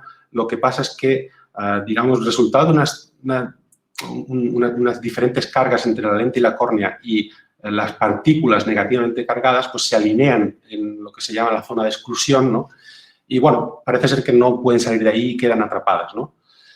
Bueno, si eso es cierto, las soluciones, esa sería la explicación de por qué las soluciones con electrolitos funcionan mucho mejor y producen menos debris. Desafortunadamente, esta solución todavía no la tenemos en Europa. Y sí que el tratamiento de superficie, Tangible Hydropec, está disponible aquí en España en el diseño CellLens. Y si bien es cierto que inicialmente se utiliza para problemas en la capa externa, para problemas de humectación en la capa externa, ya hay casos clínicos reportados en los que se dice que también puede tener cierto efecto para manejar el fogging debido al debris en la capa de fluido, ¿no? Y bueno, con todo ello, ahora sí le hicimos caso al SP, pusimos una periferia tal y como la que nos proponía el SP. Los dos ojos eran muy similares, creo que para el derecho nos proponía STIP 1, STIP 9, pero para el izquierdo nos ponía estándar STIP 9 o algo así, muy parecidas las dos. Aplicamos Hydrapec a los dos y, bueno, decidimos fenestrar una lente para ver qué pasaba, solo la derecha, ¿no? Realmente, las fenestraciones, cuando se empezaron a utilizar en el principio para aportar más oxígeno, eran grandes y más hacia el centro, más hacia la córnea. Las utilidades actuales para reducir la succión, lo que hacen es localizar la fenestración en la transición del limbo a la áptica, generalmente a las 12, con tamaños pequeñitos, entre 0,5 y 1 milímetro, ¿no? Era algo contradictorio porque si realmente el problema es que hay excesiva cantidad de lágrima yendo hacia la cámara de fluido, poner una fenestración seguramente haga que vaya más. O no, porque reduce la succión, ¿no? Y la capacidad de atraer lágrima hacia adentro. Pues bueno, vamos a ver qué pasó. La respuesta fue esta. No había fogging en el derecho y en el izquierdo aparecía al cabo de 3 o 4 horas. Este es el resultado. Ahora no hay fluoresceína yendo dentro, sí que hay una, digamos, liberación muy controlada de fluoresceína a través de la fenestración, pero no hay una cortina de fluoresceína llenando la cámara de fluido. Y en cambio en el ojo izquierdo aún tenemos esa cortina que vais a ver bajar desde aquí, a pesar de que hemos ajustado muy mucho la periferia. Fijaos cómo la fluoresceína va entrando. Y al cabo de como 10-15 minutos está todo lleno de fluoresceína. Sigue viendo un excesivo intercambio lagrimal, ¿no? Bueno, como eran muy parecidas, lo que se nos ocurrió es probar la lente derecha en el ojo izquierdo. Y la respuesta fue la siguiente, que no había fogging. Si os fijáis, hay una liberación controlada de fluoresceína, pero se queda aquí. No hay más, no entra más fluoresceína. No hay succión, ya no hay esa cortina que bajaba desde aquí como antes. Bien. A modo de llevarnos a casa, pues lección aprendida. En cuanto a lo que es la periferia, hay que hacerle caso al ST porque seguramente sepa más que nosotros, tenga más información que nosotros. No quiero decir que la fenestración sea una solución para todos los casos de fogging, ¿no? Esto es un simple caso clínico y, de hecho, estoy todavía pendiente de cerrar el caso clínico porque este primer feedback del paciente fue justo antes de empezar la cuarentena, pero sí que no os cortéis a la hora de fenestrar una lente para disminuir la succión y ya hay reportes, ya hay casos clínicos descritos en los que algunos edemas microquísticos en el limbo pueden solucionarse con fenestrar la lente porque son debidos más a succión que a hipoxia. Os vuelvo a decir, es algo, el esquema que os he enseñado antes es algo personal mío, es un boceto mío, pero creo que este caso debería servir para hacer una llamada a revisar cómo es la dinámica del fluido, desde cómo entra el fluido a la lágrima, a la cámara de fluido y cómo se mezcla allí. Eso ya está publicado, pero habría que revisarlo en presencia de tratamientos Hydrapec y de fenestraciones, ¿no? Y voy a ir un poco más rápido en el último caso. Este es un caso de un paciente con queratocono que llevamos desde 2011. La verdad es que estaba relativamente bien con su lente de contacto gas permeable, tenía una visión aceptable y además la reponía anualmente, no porque fuera muy cumplidor, pero sí porque o las perdía o las rompía, etcétera, etcétera. Iba relativamente bien, pero sí que decía que durante las últimas horas estaba algo incómodo. Eso tenía mucho que ver con que el paciente trabajaba en ambientes de polvo y, por último, había ciertas conjuntivalizaciones a nivel de limbo y tal, que no nos gustaban mucho. Entonces, ya le planteamos en su día, en el 2017, una adaptación de lente escleral. Con la adaptación diagnóstica, con la lente de prueba, ya observamos un patrón desigual de alineamiento. Como veis, hay blanching en la parte superior e inferior, un alineamiento que podría ser considerado correcto en la parte temporal y una pinguécula justo donde el borde de la lente caía, ¿no? Solo llevar la lente de contacto de prueba media hora, 3/4 de hora, pues fijaros la pingueculitis que desarrollaba, ¿no? En este momento abortamos la adaptación escleral porque no teníamos medios, sobre todo, para abovedar esta pinguécula. Y posteriormente, en 2019, cuando tuvimos acceso a más diseños aquí en España, primero tuvimos acceso a la exploración complementaria, ya estábamos equipados en nuestro centro con el SP, caracterizamos la pinguécula, efectivamente el SP confirmó que estábamos tratando con una esclera contra la regla. Sí que es cierto que las que más os vais a encontrar son escleras con la regla, pero las escleras oblicuas y contra la regla son muy frecuentes, sobre todo en casos de córnea irregular, ¿no? Y entonces la topografía escleral nos sugirió, como había diferencias entre los dos meridianos por encima de 250 micras y las diferencias entre semimeridianos eran inferiores a 300, nos sugería una lente tórica. La lente tórica que diseñamos, ahora sí, seguimos las indicaciones en cuanto a la periferia del SP, ya habíamos aprendido la lección. Y ¿qué vamos a hacer con la pinguécula? Pues lo que nos ofrecía el diseño de Zenlens es hacer un microbolt, que es este sombrerito que veis aquí, para abovedar o alinear mejor esa pinguécula. Os voy a describir lo más rápido posible cómo diseñar una microbóveda utilizando el mapa de topografía escleral. Nos van a pedir 4 valores. El primero es cuánto de lejos del centro está esa pinguécula, qué anchura o diámetro tiene, dónde está localizada los 360 grados y qué elevación tiene, ¿no? Para ello voy a utilizar el mapa de ángulos tangenciales que David ha descrito muy bien antes.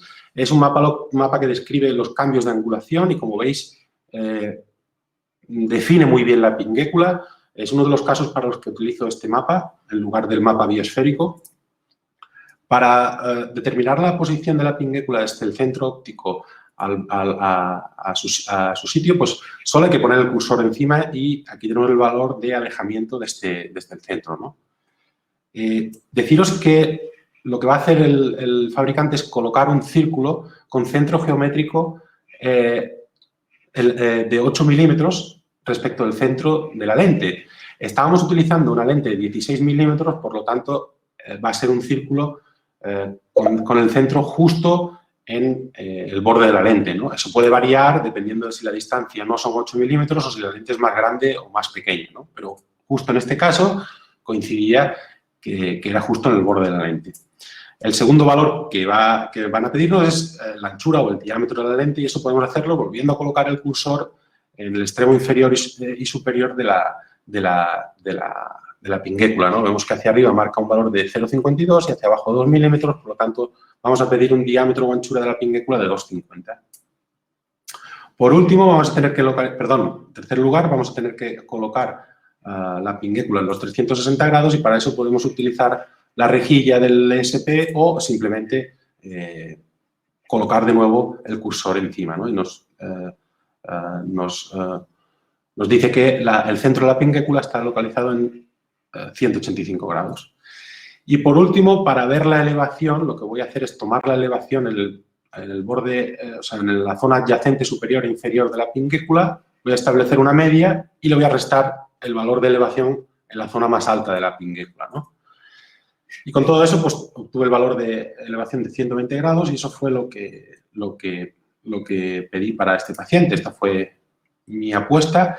Muy importante, de nuevo, aportar al fabricante la orientación del meridiano plano, porque vamos a necesitar un cilindro en cara anterior. Entonces, para el fabricante poder colocar ese cilindro correctamente, necesita saber cómo estabiliza la lente. Y, por último, además de tener un cilindro, pues tenemos una pinguécula que también debemos localizar en los 360 grados, ¿no? Es muy necesario que le deis la posición de las marcas de la lente o bien el eje plano que os da el SP, ¿no? Este fue el resultado, en general una lente bastante bien alineada, el menisco lagrimal bastante homogéneo Y lo que nos interesaba sobre todo, la pinguécula, ¿qué hay de la pinguécula? Acordaros que este paciente desarrollaba ya una pingueculitis justo con la lente de prueba, después de media hora, 3/4 de hora. Bueno, pues este es el resultado con el diseño de una microbóveda, ¿no? Ya no hay pingueculitis. Esa microbóveda se alinea mucho mejor y aboveda esa pinguécula. Bien, para ser justos, esto no es siempre así. Hay que comprobar la localización de la microbóveda, es decir, hay veces que la lente gira o no estabiliza bien, la microbóveda viene marcado con unos puntos que no se ven muy bien y aquí los he marcado. Lo que os digo, a veces la lente se descentra o la lente rota de otra forma diferente a la que habéis predecido, habéis predicho, habéis hecho el cálculo, ¿no? Entonces, bueno, en este caso la microbóveda estaba en su sitio. Otra cosa importante es, cuando estamos adaptando una lente tórica, generalmente es igual, ¿no? Si la lente gira 180 grados, no va a suponer problemas ni para la adaptación ni para la visión, ¿no? Pero en el caso de que haya una pinguécula, si esa lente gira 180 grados o porque se inserta al revés, digamos, la microbóveda nos va a quedar en el lado contrario y a lo mejor no va a ir a su sitio, ¿no? A algunos fabricantes por defecto ya os las marcan, pero a otros hay que pedírselos expresamente y lo que suelen hacer es, en el caso de Cellnex, marcarla con un punto en el ojo derecho y 2 puntos en el ojo izquierdo, ¿no? Y nada más, intentad esquivar, digamos, las elevaciones conjuntivales. Yo os he propuesto aquí un método, pero no sería justo decir que es el único. Fijaros, aquí se ven muy bien las marquitas de la microbóveda. Efectivamente, no es el único método para abovedar la pinguécula o cualquier tipo de elevación conjuntival. Otro de los diseños que creo que ya tenemos disponibles en España, lo que os va a proponer es una muesca en la lente justo para evitar la pinguécula. El SP os va a ser de utilidad también a la hora de caracterizar esa pinguécula. Y desde aquí agradecerle a Manó que me ha cedido estas imágenes para esta presentación, porque ella es una persona muy experimentada en adaptar OneFit y en realizar muescas. Y por último, supongo que conocéis el sistema de diseño de lentes basadas en la impresión, ¿no? Se trata de tomar una impresión de la superficie ocular con una pasta, ¿no? Con ello se obtiene un molde. Ese molde es escaneado, se le realiza un escaneo 3D y a partir de ese escaneo se diseña una lente de contacto completamente personalizada. Pues bueno, este es uno de los proyectos en los que está trabajando Eaglet, es juntamente con iPrint Pro, es realizar esa lente personalizada a partir de los mapas que obtenemos con el Eaglet. Y desde aquí, pues, thank you, Kyriakos, for these great images. Este caso es de Kyriakos, de Chipre, un caso en el que tenemos una doble pinguécula nasal temporal. Deciros que creo que las muescas pueden realizarse 2 en cada lente, pero las microbóvedas solo se pueden realizar una. Creo que Cellnex solo puede realizar una microbóveda. Entonces, aquí Kyriakos optó por diseñar una lente completamente personalizada a partir de los mapas. Esto creo que va a estar disponible en breve para todos los usuarios de SP. De momento está en forma experimental, ¿no? Y este fue el resultado en cuanto a la lente. Además de la doble pinguécula, había una esclera muy diferente en la zona superior y en la zona inferior, ¿no? Por tanto, un caso complejo. Este fue el resultado en cuanto al diseño de la lente y este fue el resultado de la adaptación. Good job, Kyriakos. Thank you so much. Y por mi parte es todo. Gracias a todos, todos los asistentes de todos los países diferentes. Y entonces, bueno, yo me voy a quedar aquí con esta imagen que me han pedido que os ponga, Eaglet, y vamos a responder todas las preguntas que sean necesarias. Sí, primero, antes de nada, muchísimas gracias, David y Javi. Es interesante, cuando llevábamos 1 hora de presentación, había la misma cantidad de personas que al comienzo, 143, e incluso a la 1h30 de haber empezado sigue habiendo 140 personas. O sea que me parece que no hace falta deciroslo, súper interesante. Muchísimas gracias a los dos. Y hay que decir que para un viernes, aquí en Europa, un viernes por la tarde, está este chat echando fuego, muchísimas preguntas. Y muchos también cumplidos para los dos. Muchas gracias, que habéis estado estupendos. Lo podéis leer después. Voy a intentar agrupar un poquito las preguntas y a ver qué podemos cubrir hasta que empiece a irse la gente. Aquí nosotros seguimos. Y suelen decir que los últimos serán los primeros. Entonces, por engancharnos a este último caso tuyo, Javi, que ha despertado muchas preguntas, te voy a leer 2 o 3 y a ver qué nos puedes decir. Nos preguntaban que si haces fenestración, ¿cómo cargas las lentes sin que se vacíe la solución al insertarla? También nos preguntaban el proceso de limpieza recomendado para lentes con fenestración. ¿Qué hace exactamente la fenestra con la lágrima para que no se vaya, para que no haya intercambio lagrimal y disminuya la succión en esa zona? O sea, como ves, hay muchas preguntas en este tema. ¿Qué nos puedes contar un poquito? Todavía quedan 2 o 3. Creo que la primera era cómo cómo poner la solución sin que marche por la fenestración. Sí. Vale. Lo primero es que ya os he dado más o menos el tamaño de fenestración que planteé, o que se plantea cuando lo que queremos es reducir la succión. Y la realidad es que no marcha mucho líquido por allí, o no marcha apenas líquido por allí, igual que no entra. En tamaños de 0,50 milímetros a 1 milímetro, no es un problema eso, ¿no? En cuanto a la limpieza de la lente fenestrada, pues no es el mismo que una lente no fenestrada. Sí que hay que tener mucho cuidado con el Hydra-P, porque es un tratamiento, es un recubrimiento de superficie que si no utilizamos los líquidos que el distribuidor nos recomienda o que el fabricante nos recomienda, nos lo podemos cargar, igual que los tratamientos de plasma. Es incluso más delicado que los tratamientos de plasma, o sea, hay que utilizar las soluciones que específicamente recomienda el fabricante. Y la tercera, me has dicho, perdón, Elena. Había otra que era, ¿qué hace exactamente la fenestra con la lágrima para que no haya intercambio lagrimal y disminuya la succión en esa zona? Efectivamente, es una muy buena pregunta y la verdad es que más que plantearos el caso como para decir, oye, fenestrar las lentes cuando tengáis problemas de fogging, no quiero que os vayáis de aquí con esa idea, pero sí que debemos plantearnos que la dinámica de la lente cambia, de la lágrima y del intercambio lagrimal cambia totalmente cuando hay una fenestración, ¿no? Nosotros sabemos que la lente de contacto escleral puede tener una presión negativa o succión, eso atrae lágrimas de fuera y no sabemos hasta cierto punto si hay lágrima que marche o no, no sabemos tampoco cómo se mezcla, pero mi impresión es que seguro que es diferente en presencia de una fenestración.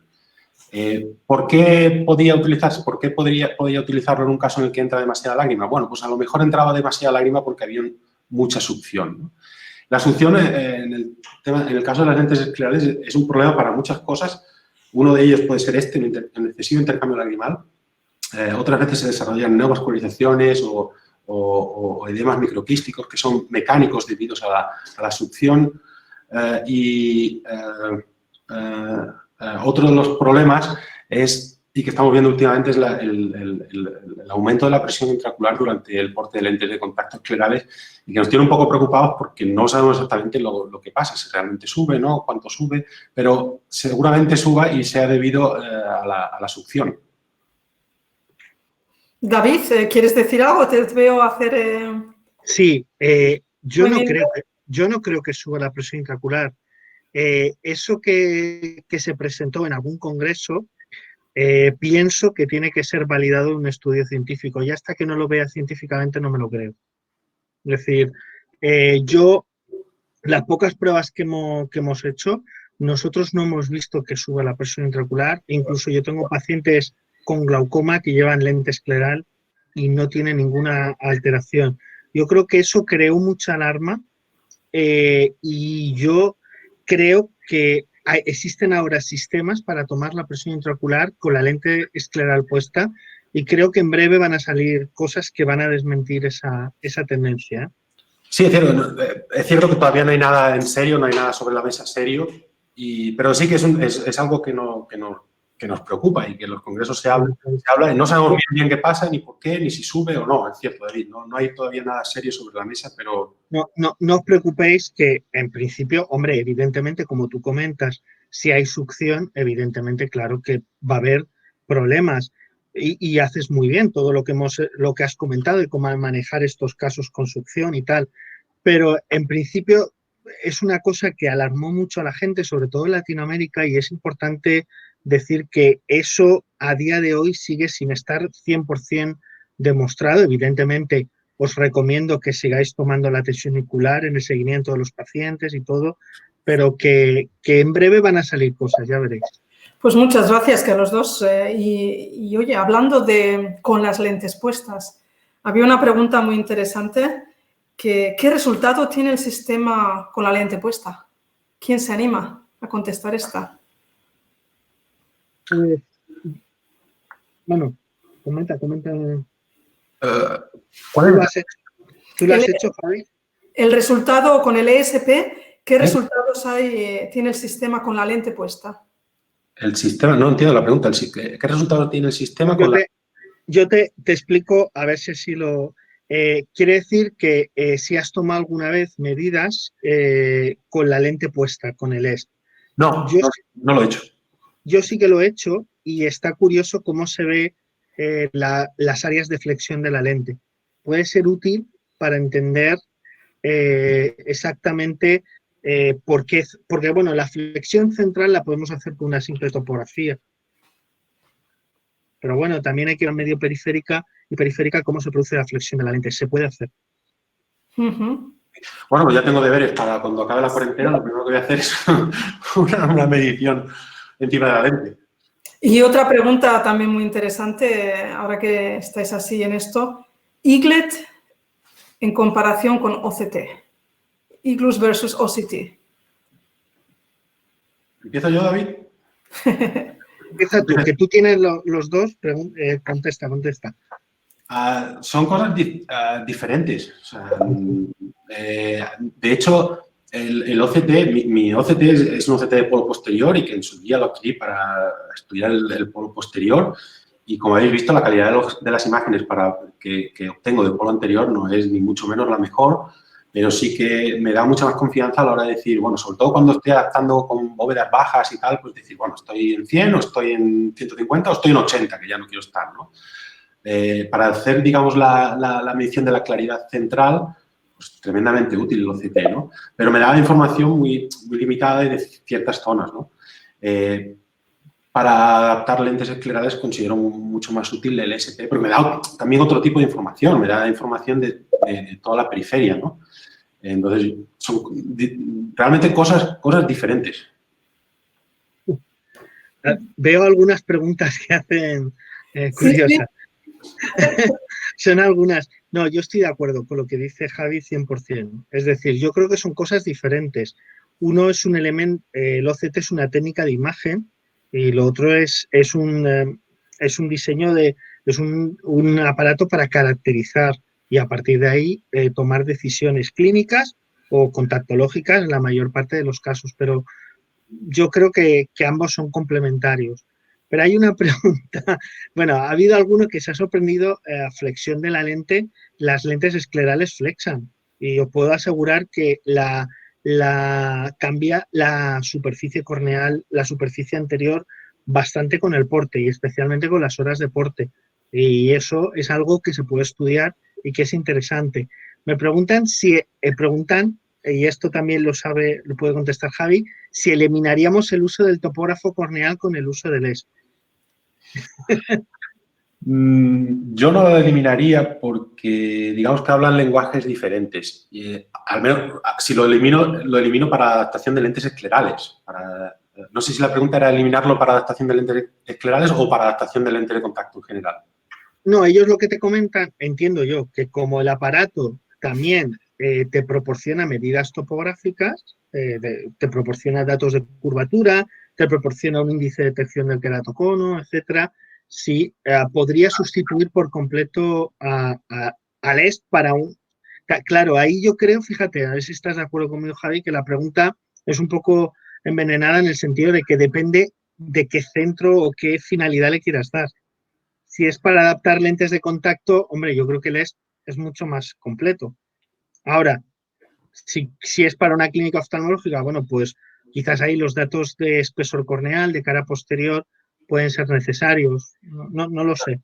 A lo mejor es porque yo estoy acostumbrado a mi topógrafo corneal para hacer ortocal y tal, y bueno, son lenguajes diferentes, ¿no? El SP está mucho más preparado para hablar un lenguaje de elevación y el topógrafo corneal está mucho más preparado para hablar en términos de curvas, ¿no? Sobre todo los que utilizamos nosotros como optometristas. A lo mejor Pentacam pues sí que es diferente y habla más en términos de elevación también, ¿no? Pero al principio sí que es cierto lo que decías, que no había mucha correlación entre las curvas obtenidas con el topógrafo corneal y las curvas que nos proporcionaba el SP. Creo que ya han mejorado, que era un problema de software y lo han ajustado esto, pero no sé exactamente porque, ya te digo, como tengo topógrafo corneal, me voy directamente al topógrafo corneal que habla el lenguaje que yo estoy acostumbrado para adaptar lentes corneales, ¿no? Y hablando ahora ya de clínicas y de las prácticas, ¿cómo valoraríais o qué nos podéis contar? Preguntaba una optometrista de la curva de aprendizaje para realizar buenos mapas. Yo no creo que sea un aparato, no sé qué piensa Javi, especialmente complicado de manejar. Lo que sí que es cierto es que tienes que aprender con unos hábitos y tienes que hacerlo siempre igual, es decir, tienes que ser bastante sistemático, esa es la palabra, ¿vale? Y siempre seguir los mismos pasos. Pero bueno, como todo, pues las 2 o 3 primeras mediciones nos pueden costar, lo vamos a tomar 3 o 4 veces hasta que nos salga, pero no sé, yo no noto especial complejidad. No sé tú si... Yo, David, lo comparo muchas veces a hacer retinoscopía, ¿no? Cuando acabamos la carrera empezamos a hacer retinoscopía, pues seguro que no acertábamos ni una, ¿no? Y cuando has hecho un montón, pues vas acertando, ¿no? Hay que hacerlo y sí que hay cierta curva de aprendizaje, no es que sea especialmente complicado, pero hay que utilizarlo y familiarizarse, ¿no? Aún así, aun cuando ya lo tengas integrado, vas a encontrar pacientes, pues igual como la retinoscopía, vas a encontrar pacientes con unas cataratas que no vas a ver nada, pues en el SP vas a encontrar pacientes con hendiduras palpebrales realmente difíciles de medir, ¿no?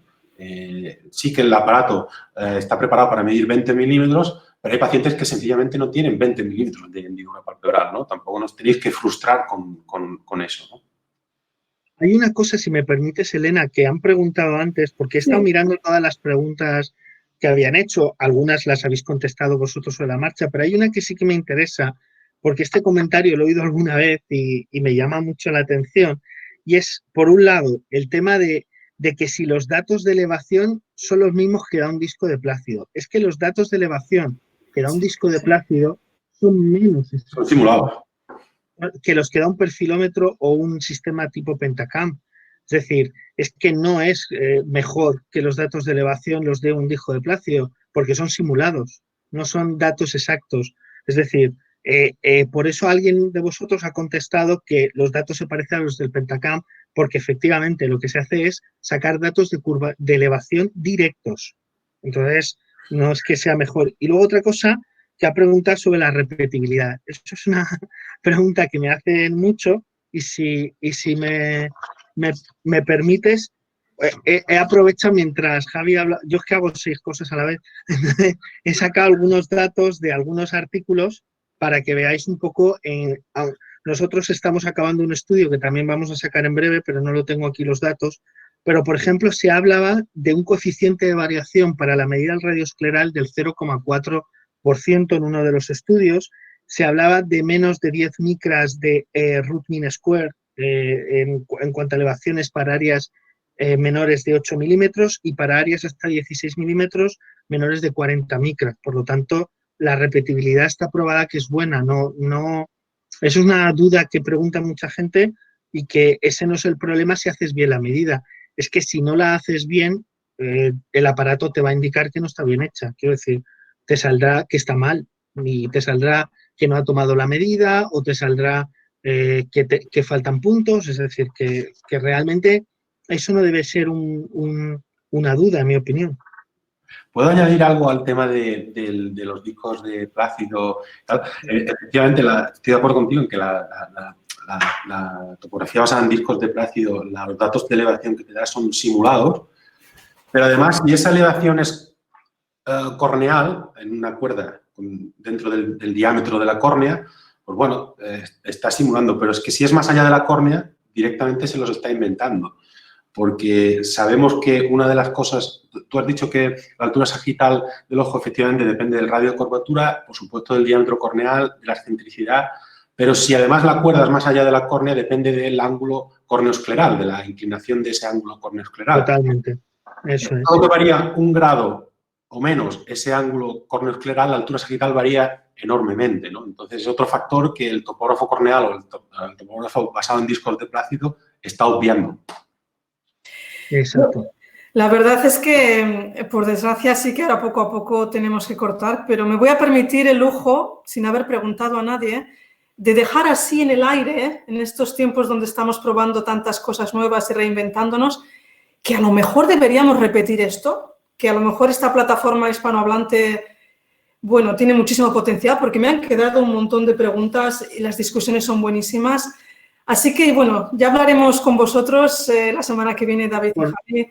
Por mí genial, porque además hay algunas preguntas ahí que dan para una sesión entera, como habrás visto. Sí, me da pena cortarlo. Tengo la pantalla, al fondo de pantalla. Hay tanto que comentar. Pero bueno, lo dejo en el aire y os agradezco de verdad muchísimo que a estas horas aquí en Europa, de un viernes por la tarde, estéis con nosotros en vez de tomando el sol. Agradezco muchísimo a los participantes que os habéis conectado, como Javi ha dicho, desde Canadá hasta Puerto Rico, Valencia. El que más envidia me ha dado ha sido el del Caribe holandés, pero bueno, yo aquí estoy en Holanda, no me voy a quejar. Os deseo un fin de semana buenísimo a todos, que sigáis con salud. Os repartiremos la presentación y los datos de contacto, que también nos lo han escrito en el chat. Y de verdad que ya veremos cómo y cuándo, pero que esto hay que continuarlo, que esto es muy interesante y es mejor que una lección en la universidad, David. Muchas gracias. Encantado. Y con Javi, donde sea. Igualmente. ¿Vale? Bueno, un besazo a todos y hasta pronto. Venga, hasta pronto. Chao. Luego.